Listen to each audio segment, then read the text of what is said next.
एक समय की बात है, सुवर्णपुर नामक एक सुंदर राज्य था। वहाँ के राजा का नाम अशोक था। राजा अशोक अपने राज्य के लिए बहुत दयालु और समझदार थे। एक दिन उन्होंने अपने एकमात्र मंत्री रामू से कहा, मंत्री, आज हम जंगल की ओर यात्रा करेंगे। वहाँ की सुंदरता और शांति का आनंद लेंगे।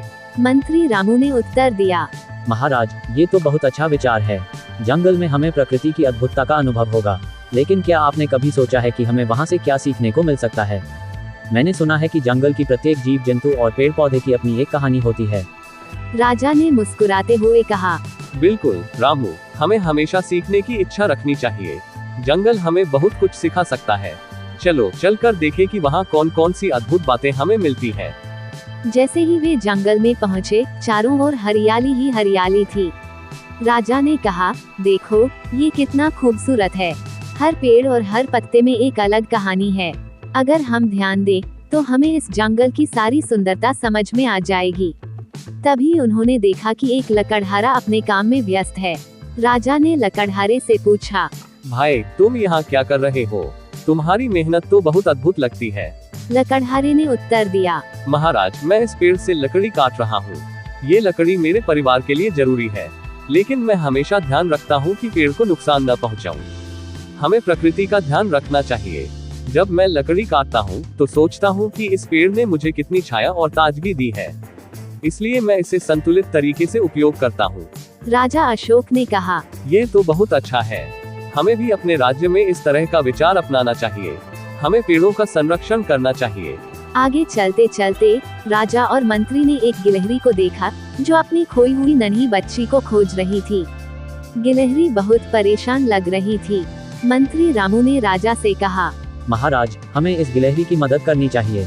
ये निश्चित रूप से अपनी बच्ची को बहुत प्यार करती है। राजा ने सहमति में सिर हिलाया और कहा, सही कह रहे हो रामू, चलो हम इसकी मदद करते हैं। राजा और मंत्री ने चारों ओर ध्यान दिया और आखिरकार उन्हें गिलहरी की बच्ची एक बड़े पेड़ के नीचे खेलती हुई मिली। राजा ने गिलहरी की बच्ची को उसके पास ले जाकर कहा, देखो, तुम्हारी मम्मी तुम्हें ढूंढ रही थी। वह तुम्हारे बिना बहुत परेशान है। गिलहरी ने खुशी से कूदते हुए कहा, धन्यवाद महाराज, आप दोनों ने मेरी मदद की। अब मैं हमेशा सावधान रहूंगी और अपने बच्चों का ध्यान रखूंगी। अगर आप लोग न होते तो मैं अपनी बच्ची को कभी नहीं ढूंढ पाती। आप दोनों बहुत दयालु हैं। राजा ने मुस्कुराते हुए कहा, ये सब प्रकृति का उपहार है। हमें हमेशा एक दूसरे की मदद करनी चाहिए। यही जीवन का असली अर्थ है। जंगल में आगे बढ़ते हुए उन्हें एक छोटा सा बौना मिला। वो अपने हाथ में एक चमचमाती जड़ी बूटी पकड़े हुए था। राजा ने बौने से पूछा, भाई, तुम क्या कर रहे हो? ये जड़ी बूटी बहुत सुंदर लग रही है। बौने ने मुस्कुराते हुए कहा, महाराज, ये जड़ी बूटी बहुत खास है। अगर इसे किसी को सही कारण से दिया जाए तो वह उस व्यक्ति की सभी इच्छाओं को पूरा कर सकती है। लेकिन इसका उपयोग सोच समझकर करना चाहिए, क्योंकि इस जड़ी बूटी का जादू भी बहुत शक्तिशाली है। राजा ने उत्सुकता से पूछा, क्या आप हमें इसे दिखा सकते हैं? हम इसका उपयोग कैसे कर सकते हैं? बौने ने कहा, बिल्कुल, लेकिन पहले आपको एक सवाल का जवाब देना होगा।